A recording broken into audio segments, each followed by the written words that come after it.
আজকে শিবরাত্রি স্পেশাল সাবুর পোলাও বানাচ্ছি। তো সাবুদানাকে এভাবে আমি ভিজিয়ে নিয়েছি, ছোটো দানা নিয়েছি, তোমরা বড় দানা নিতে পারো। যতটা সাবু ততটাই জল দিয়েছি আমি। 1 কাপ সাবুতে 1 কাপ জল দিয়ে ভিজেছি। দেখো ভেজার পরে কতখানি ঝরঝরা হয়ে গেছে। এরপরে আমি এখানে নিয়েছি ফুলকপি, কড়াইশুঁটি, বিন, গাজর, টমেটো, আলু। এরপর আমি এখানে কিছু বাদাম, চীনাবাদাম আর কাজু বাদাম ভেজে দিয়েছি। এখানে আমি তেল বসিয়ে দিয়েছি, তেলে দিয়ে দিচ্ছি আমি জিরে আর সর্ষে। তেলের থেকে একটা সুন্দর গন্ধ বেরোলে একে একে সব উল্লাগুলো দিয়ে ভেজে নেব।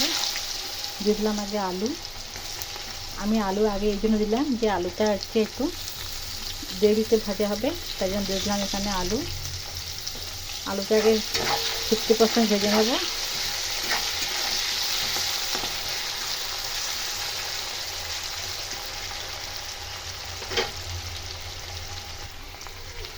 আলু এখানে 50% ভাজা হয়ে গেলে এতে দিয়ে দেবো আমি ফুলকপি।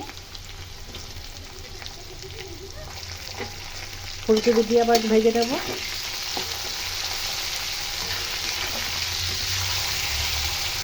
কপি আলু ভাজা হয়ে গেলে এতে আমি দিয়ে দেবো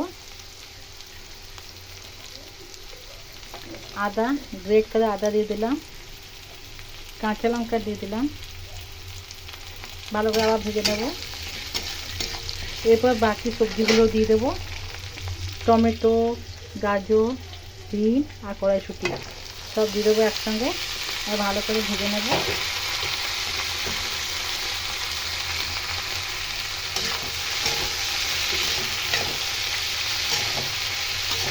আর এর মধ্যে পরিমাণ মতো লবণও দিয়ে দেবো।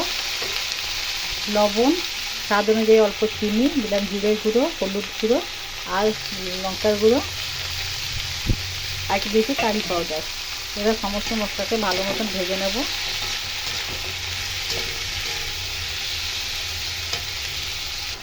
সমস্ত সবজি পুরো ভালো মতন ভাজা হয়ে গেলে, সব সেদ্ধ হয়ে গেছে, ভাজা হয়ে গেলে এরপর এখানে আমি সাবুদানা যে ভিজিয়ে জল ঝরিয়ে রেখেছি সেটাকে দিয়ে দেবো। এরপর ভালো মতন এর সঙ্গে চাপা দিয়ে দিয়ে গ্যাসের ফ্লেমকে কম করে চাপা দিয়ে এটা রান্না করে নেব। এভাবে মিশিয়ে নেওয়ার পরে আমি দিয়ে দেবো না, এটাকে আমি চাপা দিয়ে দেবো। চাপা দিয়ে এটা আমি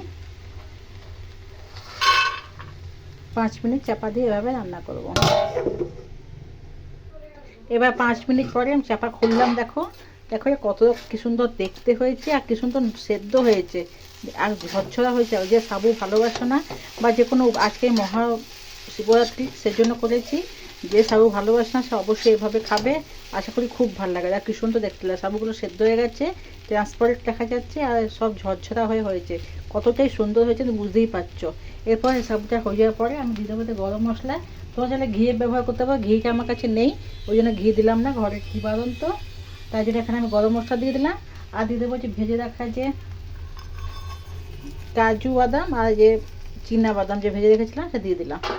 তো তৈরি হয়ে গেল এখানে আমার সাবুদানার পোলাও। কেমন হয়েছে রেসিপিটা অবশ্যই কমেন্ট করে জানাবে, ভালো লাগলে লাইক করে দেবে। আর আমার কাছে যোগ্য মনে হয় যে রান্না ভালো করছি, খেতে ভালো লাগছে, তবে আমার চ্যানেলটাকে একটু ফলো করে দিও আর ইউটিউব থেকে দেখলে সাবস্ক্রাইব করে দিও। তোমাদের জন্যই আমি আগে আরও ভালো রান্না নিয়ে আসতে পারবো। তো চলো আজকে ভিডিওটা এই অবধি, কালকে আবার অন্য ভিডিওর সঙ্গে আসছি। তত অবধি টাটা, ধন্যবাদ।